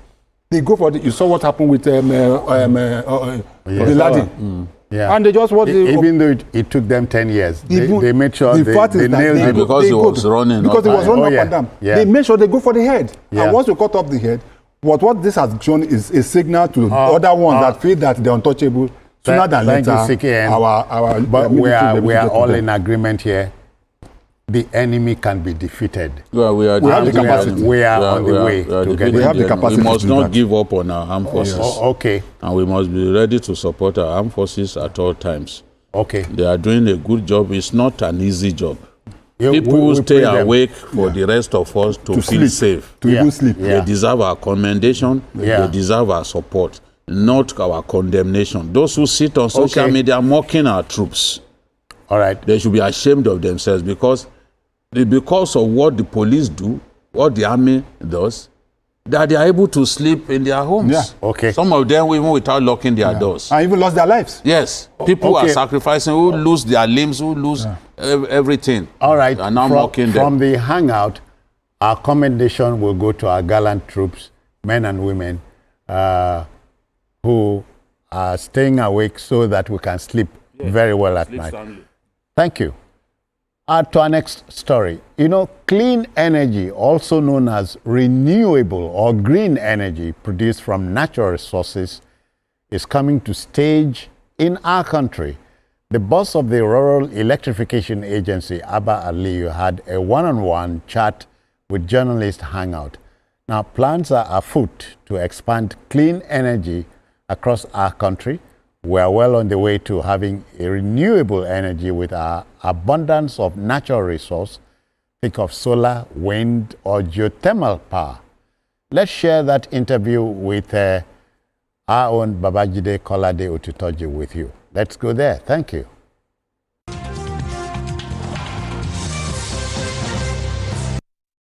This is a special interview with the CEO of Rural Electrification Agency. Engineer Abba Aliyu Abubakar. Engineer Abba Aliyu Abubakar has been on the saddle for some months now. Good to see you and good to interface with you on a day like this. Thank you. You've been on the saddle for some time. How would you describe the experience and how much joy does it give you every time you achieve your aim? Thank you very much. Yeah, as you rightly said, I've been the Managing Director and Chief Executive Officer of Rural Electrification Agency for over a year. Being at the helms of the affairs of the Rural Electrification Agency is a different ball game. The challenges are quite enormous. Yeah. The country, Nigeria, it's one country that has the highest number of people that are without access to electricity. Reason being that one, the rate at which the population growth in the country vis-a-vis the electrification rate are not going hand in hand. Yes. And secondly, also it's also the fact that most of the electrification infrastructure are very old. There has not been significant investment in the rapid electrification, more especially in the rural areas. Mm-hmm. So we have quite a very big mandate of addressing the challenge and at the same time also creating reliability for areas that are without reliability. Mm-hmm. Quite all right, this is one job that gives you joy when you deliver. Yes. When you go to rural areas that are without electricity and you deploy this infrastructure and you see that infrastructure catalyzing socio-economic development within that area and you see the joy that you create in the lives of people, it quite gives you that joy as well. Yes. Seeing how you are transforming lives in the people's life, more especially in the rural areas. Talking about our people in the rural areas, from your experience and with working with your partners, do you think that if they are given electricity access, they will be prepared to pay? So it's quite a cliche, the thought that the rural areas cannot afford to pay for electricity. Yes. And this is based on fact, based on data. Our electricity payment rate in the rural areas is even higher than that of the urban areas. Wow. Of course, their consumption is very low, yes. But it's within the rural areas, it's even a shame for one not to be able to pay for the electricity. So they are very payment rate, it's very high, and secondly they are very conscious or electricity efficient in that way. They know that if I'm leaving my household, I need to switch off the electricity to reduce my bill. There was a time the vice president of the World Bank came and we went to one of the communities in Kwali that we deployed solar infrastructure. Yes. He was amazed to find out that the people in these rural communities, they even buy their electricity token using their mobile app, and they switch off their electricity to make sure that they reduce the costs or the bill that comes with it. So it's very well developed. It's that cliche thinking that they don't have the means to pay. It's not there. It's just thinking they pay for electricity, they have the means to pay for electricity, and the electricity deployment in these rural areas also catalyze economic activities for them to even have more economic means to pay for this electricity. Yes. Do you experience energy theft, as is often the case with the discos and all that, in terms of renewable energy? Does it happen? So because wherever we go, when we deploy our infrastructure, we deploy it with 100% metering. All the rural areas that we put our mini grid, that's 100% metering. Not only that, we also deploy our SCADA system. That is a system that we use to detect every electron that is being generated, where it goes. and accounting for that electron. So we do not, and this is learning from what has happened on the on-grid, what is happening at the disco level. So that is why as we go, we deploy the distribution network, we do metering, and we ensure that we have a means of communicating. From this office, we can communicate with all the mini grids that we deploy. We can see the level of generation, we can see the level of consumption, even at a point of sale level, which is at the meter level. Yes. So that is why all these thefts, economic losses, commercial losses, we hardly experience it as much as what is being experienced at the on-grid level. Okay. Let us talk about your plan for the tertiary institutions in our country, the universities, the polytechnics. I'm aware of your efforts. You have given the people renewable energy access. What do you intend to do going forward? What are your immediate plans? We designed a landmark project called Energizing Education Program, where we intervene in these particular federal universities. The Honorable Minister of Power mandated Rural Electrification Agency to intervene in 4 critical sectors. We intervene in education, we intervene in health, agriculture, and recently we are also intervening in the security sector of the Nigerian economy. Now, for the education, what we do is to go to this federal university and deploy hybrid mini grid in these universities that will provide 24/7 sustainable, reliable, and affordable electricity for the universities. When you look at the universities, one of the challenges they are experiencing is the affordability. They are able to afford the electricity that they are consuming. And that is why the leadership of Mr. President provided us with the funding to intervene, to provide them with this mini grid. We have just completed 7 universities. University of Maiduguri, where we deployed one of the biggest mini grid, a 12 megawatt interconnected mini grid powering the university, the teaching hospital, and even have excess capacity that we want to power the water treatment plant in the Maiduguri Metropolitan. We have it in the University of Abuja, a 3 megawatt. We have it also University of Calabar, where we power the university and the teaching hospital. We have it also at the University of Umudike in Abia State. We have it at Federal University of Agriculture, Akure also. So these 7 universities have been completed. And one important thing is that in all these universities, we deploy also a world-class training center where we equip it with renewable equipment to provide the university with an opportunity to continue to build talent pipeline, train these students in renewable energy technology. So as we completed the 7 university and 2 teaching hospitals, the federal government, under the leadership of Mr. President, provided us with additional funding, and now we are working in another set of 8 universities and 1 teaching hospital. University of Port Harcourt, University of Uyo, Federal University of Technology, Imo Owerri State, Federal University of Technology in Yola, Lokoja, Nasarawa, I mentioned Uyo. So these 8 universities are also set of universities that we are about to complete. We'll start commissioning of these 8 universities in the next 2 months. And at the same time, as we are completing this round, the federal government, still through the Renewed Hope Infrastructure Fund, provided us with additional funding to intervene in another 8 set of universities. Ovapemi Awolowo University, University of Ibadan, University of Lagos, University of Nigeria Nsukka, Ahmadu Bello University, Federal University, Wukari in Taraba, Federal University in Dutse, Jigawa State, then University of Benin. This set of 8 universities, we just signed a collaborative agreement with the university and the Federal Ministry of Education, and we are now about to intervene in these universities.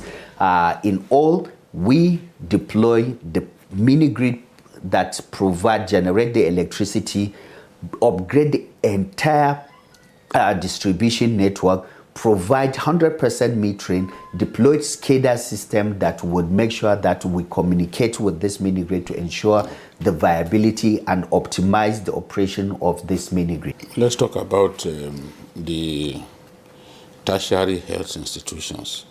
It was in the news some time ago that, the University College Hospital, UCH, yes, which is the teaching hospital of the University of Ibadan, was owing a lot of money, and the discos disconnected power to them. What are you doing to assist these tertiary health institutions to have access to electricity so that they can continue to provide service efficiently?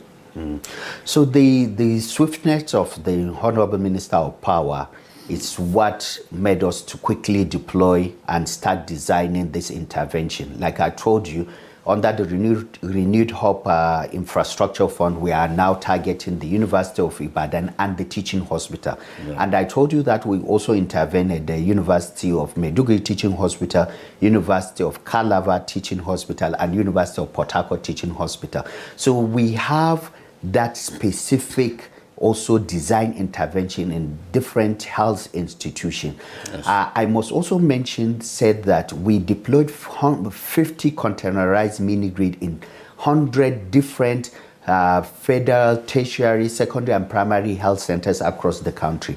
But even beyond that, the president approved a concept, the National Public Sector Solarization Initiative, where we got a funding of about 100 billion under the 2025 capital project. Through that intervention, we are also going further to intervene in other health institution. We are going to intervene in Aminu Kano Teaching Hospital that is under Bayero University, Kano. We are going to intervene at the National Orthopedic Hospital that is in Enugu. We are also going to intervene in federal medical centers. So all these interventions are being designed to make sure that these critical health infrastructures are also provided with sustainable, reliable, and cost-effective electricity in that. Not only the health, like I mentioned, we also intervene in agricultural sectors where we map different agricultural hubs,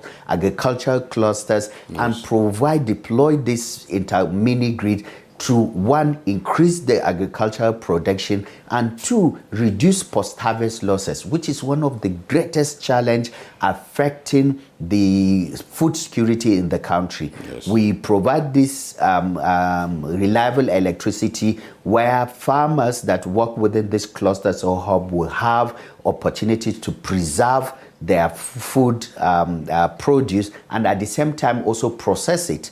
One of our landmark project that is called the Africa Mini Grid Project. Currently, we are deploying 18 mini grid in different agricultural hubs and clusters. One of which is in a community called Alheri Community in Kwampam in Jos Plateau State, where they produce rice. By deploying our mini grid, it has reduced their cost of production by 50%. That makes them more competitive, and they can go back to their processing of this rice in it. So this is what we are doing in these sectors. Yeah, a country like Morocco has made a name for itself in terms of renewable energy, especially solar. People are wondering why we can't do as much, despite the abundant sunlight that we have. Somebody said in the Jumari area of Bauchi State that is very sunny and all that. What is your vision in terms of improving the access to electricity through the renewable energy module? I can say without any doubt that Nigeria, under the leadership of President Bola Ahmed Tinubu, is positioned to take over and go beyond what Morocco has done. Initially, before now, we know that the solar, it's an alternative source to generate this electricity, but there has never been some kind of conscious effort or putting strong structure for us to really harness this opportunity. It is under this leadership that we are able to, one, developed the biggest public sector renewable energy project in the entire world, which is called the Distributed Access Through Renewable Energy Scale-Up, a $750 million project funded by the World Bank, which will catalyze a private sector funding of $1.1 billion US. This project has already started. It is designed to deploy 1,350 mini grids, of which 250 of them will be interconnected mini grid, and also electrify 17.5 million Nigerians. Not only that, based on also the Nigeria First policy, we are now working to make sure that we make Nigeria to be the renewable hub of Africa by localizing the manufacturing of most of this renewable project in the country. Already to date, we have the over 600 megawatt capacity of PV panels manufacturing and assembly plant in the country. We are in the process of deploying a $150 million investment with a Chinese company that has been working with REA for the lithium battery assembly plant in the country. We are also working with another oil and gas company that has been operating in Nigerian space that wants to diversify into the renewable for the complete 14-stage manufacturing of a lithium battery in the country. This is what is happening. Let's talk about the decision to opt for solar energy in respect of the State House.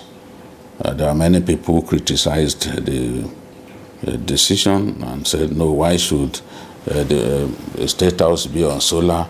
Why shouldn't they be on the national grid like the rest of us? Why do you think it was seriously necessary, in spite of the cost, to put the State House on solar? Why not? Why shouldn't the State House be on an alternative source of energy? The country, even before the coming of the current president, is a signatory to Paris Accord, where we commit to reduce the emission level. And one of the best way of doing that is deployment of solar energy. So State House doing that, it's the country committing to that aspect of it. So why shouldn't people, for example, ask why are the rural areas also getting this solar, or why are people in their own house deploying solar home system? I think it is just a way of showing that commitment to renewable energy, which is a new ecosystem in the country. The National Public Sector Solarization Initiative being created by the Honorable Minister of Power. That is why we are going to all different government institutions to solarize them, to reduce cost of governance, so that the money that you are using to buy diesel can be used to provide more infrastructure, health centers, education, and stop. But people talked about the cost. The cost of solar is very clear. Right, it's contingent upon the megawatts that is being generated. There's a rule of thumb that is there, and also it's contingent upon the distribution network. So oftentimes people just feel that you are putting the solar panels. You need to deploy the distribution line to evacuate the electricity to this. You need to put the cost of the SCADA, the automated energy management system that you would use to make sure that this power plant is being optimized. There is also cost of metering. All these are costs that are not being factored when discussing this kind of projects. Now, apart from solar, are you looking at other sources of renewable energy? Wind, for example, in good old Katsina State, there's a big project that has not kicked off after so many years. Are you looking at wind and other sources of renewable energy? Yeah, the Honorable Minister of Power, one of the mandates he gave us is for us to key into the big project, the Coastal Highway project that Mr. President is implementing.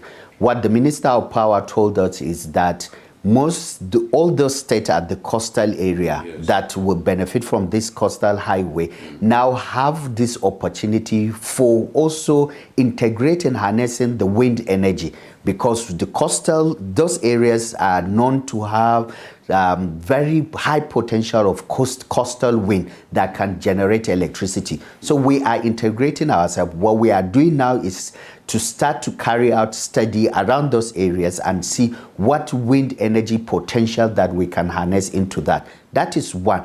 Even the Sokoto-Badagry Highway, one of the things the Minister of Power told us is that it will open a lot of small, medium and micro dams around this area. Let us start, as the project is going, start also our study and see which of these dams we can harness that is within the mandate of Rural Electrification Agency. But as we are saying this, we are already also implementing a project in Gombe, Balanga, with United Nations Industrial Development Organization for a 380 kilowatt hybrid hydro and solar project, where we are going to use the dam to generate electricity and also deploy solar panel. And it's going to be one of the most cheapest tariff electricity generation cost in the entire country. That project has already been done. We are already doing the design of the project and we will deploy it. We have also tested a biomass project in Adamawa where we do a hybrid of biomass and solar. And we are looking at the economics of that based on the tariff. If the tariff looks very good, we will scale that up to continue to do that. If we are talking to a layman, from your position as a scientist and as an engineer, what is the premium advantage that renewable energy, especially solar, has over the conventional energy source? It's cost effective, it's cheaper. Cheaper in the long run? In the long run, absolutely. So it's not just to look at the cost of the deployment. And that is oftentimes what people look at. But over a period of time, if you are going to amortize the costs that you would do, because if you deploy a solar infrastructure, that initial cost is the main cost. The cost of O&M is almost zero, which means you are just amortizing that initial cost of deployment. And that makes the tariff very low.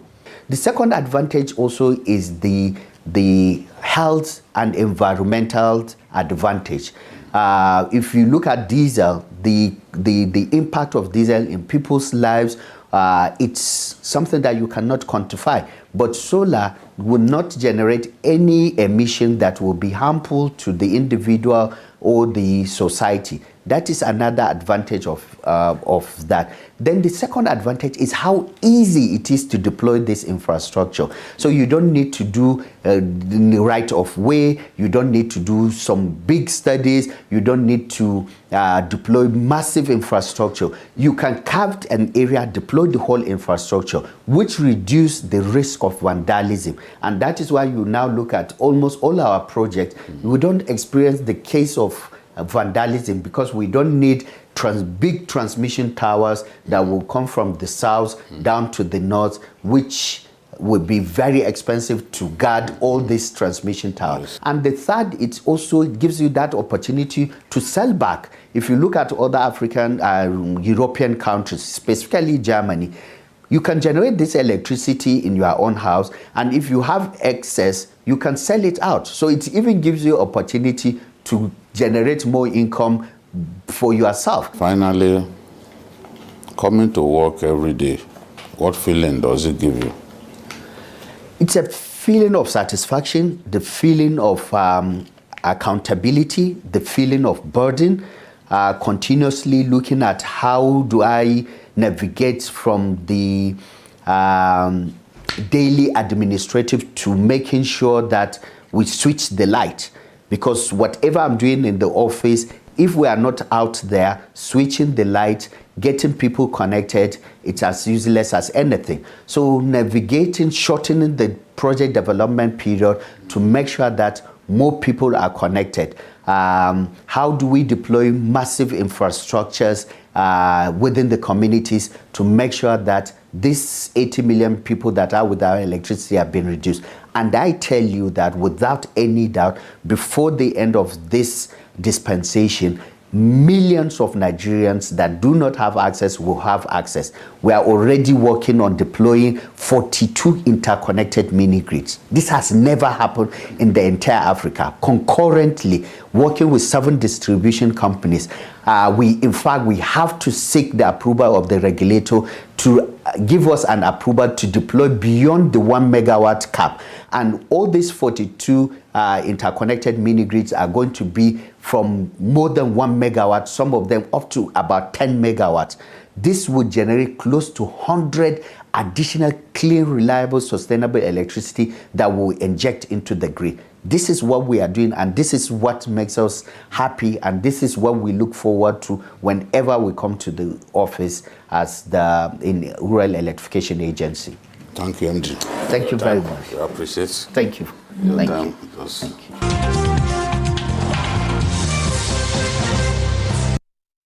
All right, and after watching that, gentlemen, you cannot but say, we wish the man there Godspeed. Yeah, we wish him Godspeed because, yeah, what he's telling you and I might be ambitious, but he says it is achievable because we have the thing in abundance here. Solar, we have wind and water. Yes, it's hydro. Hydro. And we have sun. Even, what is it called? You can generate electricity from sugarcane, for example. Okay, yeah. And these are renewable energy sources, no emissions and so on. Yeah. Yes. You know, sometimes it pays to look at what the competition is doing. Okay. And when I talk about competition, I'm looking at African countries like Egypt, like Morocco. Morocco is the leader in terms of solar power in Africa. Morocco generates 830 megawatts from solar alone, and its plan is to move to 2,000 megawatts by 2027. And 2027 is close. Morocco is already thinking of moving to, on solar alone, 830 megawatts and to expand to 2,000 by 2027. Wind, Morocco does 1,800 megawatts from wind. Wow. Wow. So solar and wind account for nearly 15% of the Moroccan energy mix. But the Morocco's plan is to ensure that 56% of its entire energy mix comes from solar by 2030. All right, gentlemen, time is a master here, so we must, I must thank both of you. Well, Siki, what do we take away from you? No. The fact is that we have the opportunity to be able to do the needful. The current rate at which we are hovering between 4,000 and 5,000 megawatts of power for a population of over 200 million people is unacceptable. So whichever we can be able to do and be able to increase that and get Nigeria. It can only get better. Finally, just when we talk about the issue of the successes of the army, BKO, it was a joint effort. We forgot to say that they are working together. And I'm happy with the synergy. The Air Force is involved in those successes. You know, it gives the surface troops a lot of confidence when they see the birds in the sky, and they see the Air Force. They know that they are not alone, and they are happy to work together. So we are confident that our troops will overcome. It's just a matter of time. All right. So what more do we say?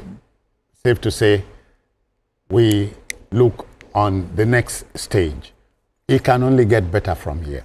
Let's thank you, BKO, for your intervention. Thank you. CKN, thank you for... You wanted to I wanted to tell whether you're sending me to CBS. Were you trying to call me CBS? No, come on. I don't work with CBS. No, I haven't said so. All right, thanks for having me. That will just about do it on Journalist Hangout this Sunday. Join us tomorrow for the regular episode of the program. Kicks off at 5 p.m. You may watch the repeat broadcast of this particular episode later tonight at 11:30. Just to inform you, we are on YouTube at youtube.com/TVC News Nigeria. And so on behalf of the ever-ready Backroom Boys, I am Citizen Jones Osen. Bye-bye now. Take care.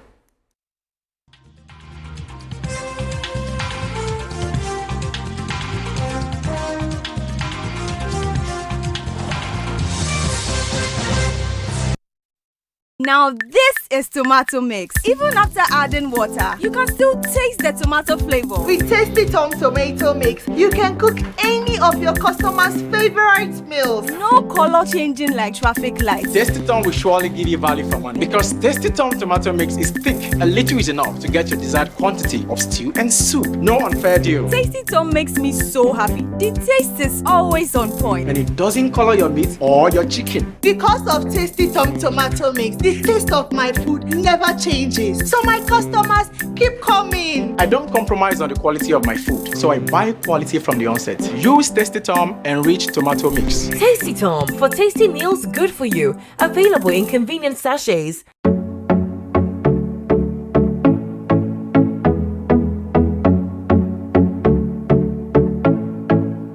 I just wanted to put together simple everyday things so that people can see how special the things around us are. I suppose it comes to us naturally. There's no way to really explain it other than if it's your work, it's your work, and if it's your gift, it's your gift. And that anything good takes time. And so you must be a little patient, even if you choose to leave the country. My name is Chibu Oloyebua. I'm creative director at Manoko Atelier. We're a full-service interior design company and furniture company located in Lagos at Ikeja. We specialize in furniture making, space management, renovations, and we work with authentic African materials, local homegrown materials to develop fantastic, sophisticated spaces. And I mean, I've been doing this all of my life. I've always been around creativity. I've always been around artworks. My father himself is an artist, and so I started from when I was born, basically. But officially, my studio is 8 years old at the moment. I mean, the reception has been good. To be honest, people want African pieces that are authentic, sophisticated and clean, and so we've got good reception.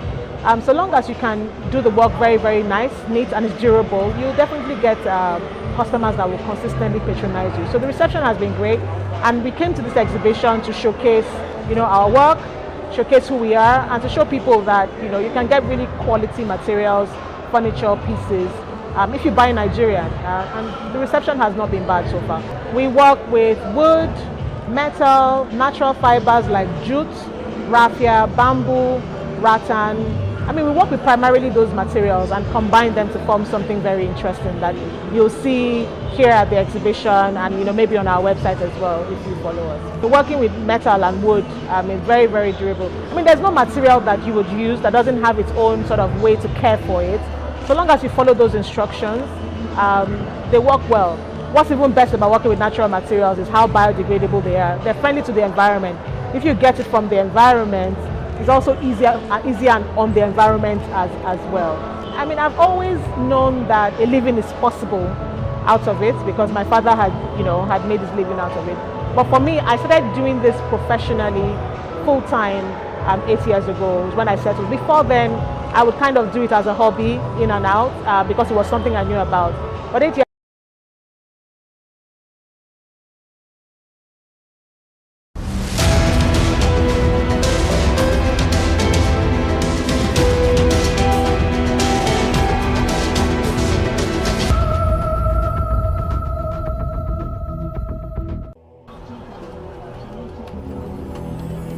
This is a regular busy day in Lagos.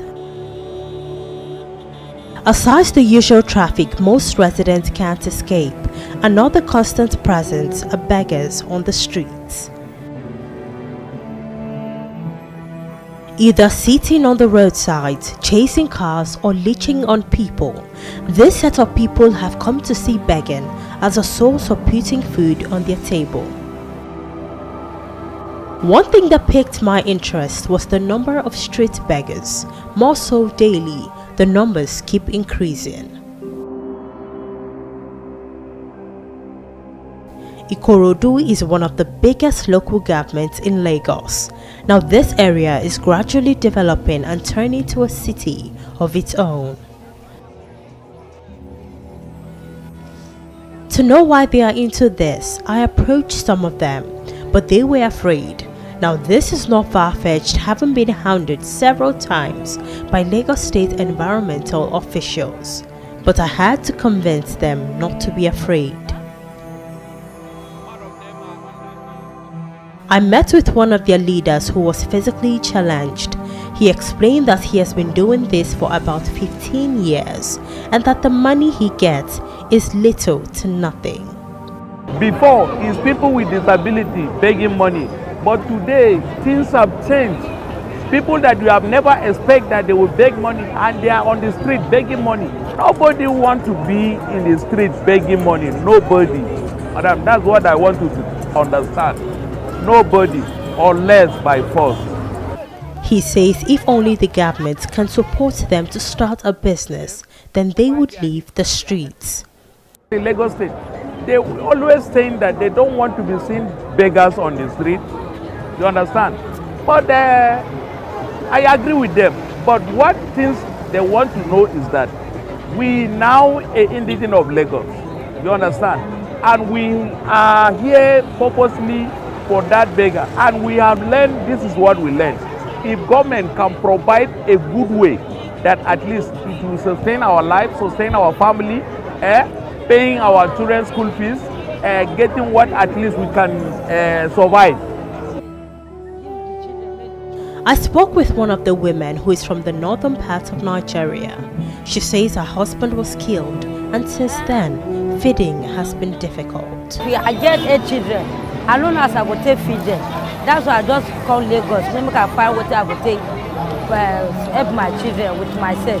I just manage it. I don't like it at all. But if you don't do business, I don't feel go do a shower. I don't feel put my children, make them enter another place. That's why I just beg. Make I get what I will take, save myself with my family. She was agitated, having been taken to the police station about 3 times for street begging and asked to pay to be released. She says the money she gets from this unconventional hustle is not enough to start a business. How much do they get? Sometimes I get like 1,000, sometimes 2,000, sometimes 2,500. So how much you go chop in the morning? You go chop for afternoon, you go chop for evening. Like small children, I put them go lesson. If they don't go lesson, I go find money give them. Like a lesson money, 300 naira. For food money, I go give them. I just share them for them. Anyone when I get, I go consider. Sometimes I don't get shishi. Till God give me before I see and chop. It's quite emotional seeing many of these people who are from the north, begging for alms. And of course, some of the reasons include their husbands have died, some of them are uneducated and don't have enough money to start a business. Despite the government saying they are doing all they can to get these people off the streets, it seems the oppression has yet to reach inside, as many of them still find it difficult to survive on a day-to-day basis. It was almost getting dark, so I decided to visit their makeshift home. For these people, the 15-minute walk from where they beg to where they call home means nothing to them.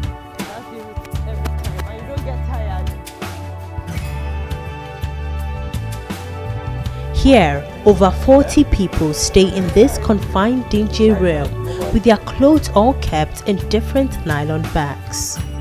Where they live is an eyesore.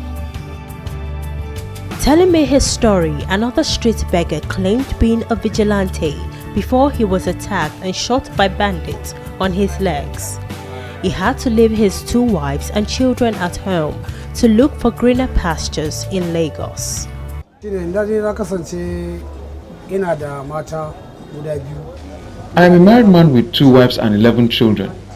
Before, I was able to work and bring money. Now I am disabled and I have nothing to do. That is why I am begging for my family to survive. He has dreams of survival only if given the opportunity.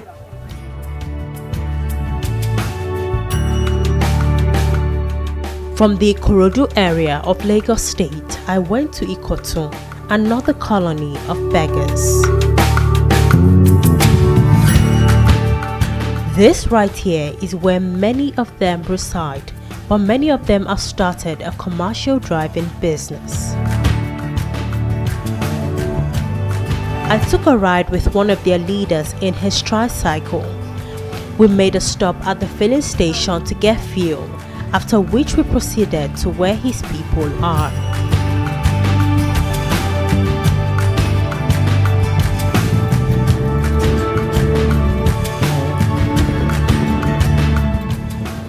He explains how he got to Lagos and how he has been surviving despite being physically challenged.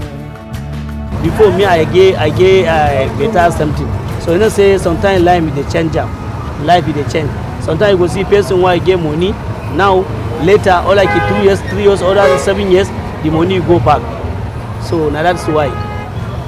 But before, alhamdulillah, see I go that before I get plenty money, I go Makkah, come back. No, this is not life.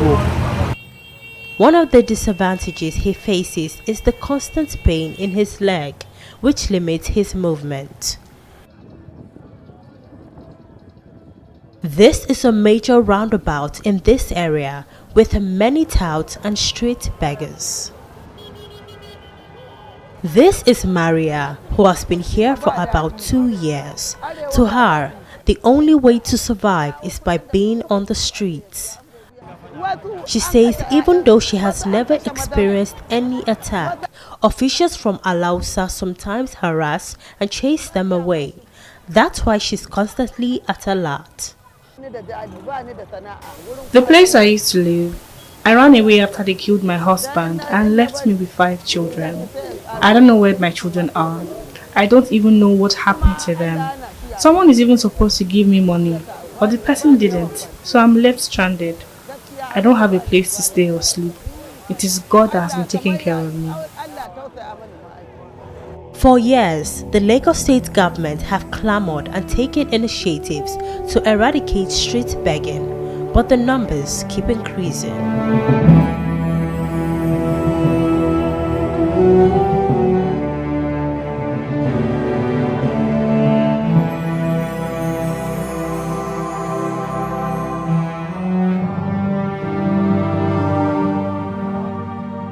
I attempted several times to book an interview with the Commissioner for Youth and Social Development, but all our efforts were futile as he turned down our invitation for an interview.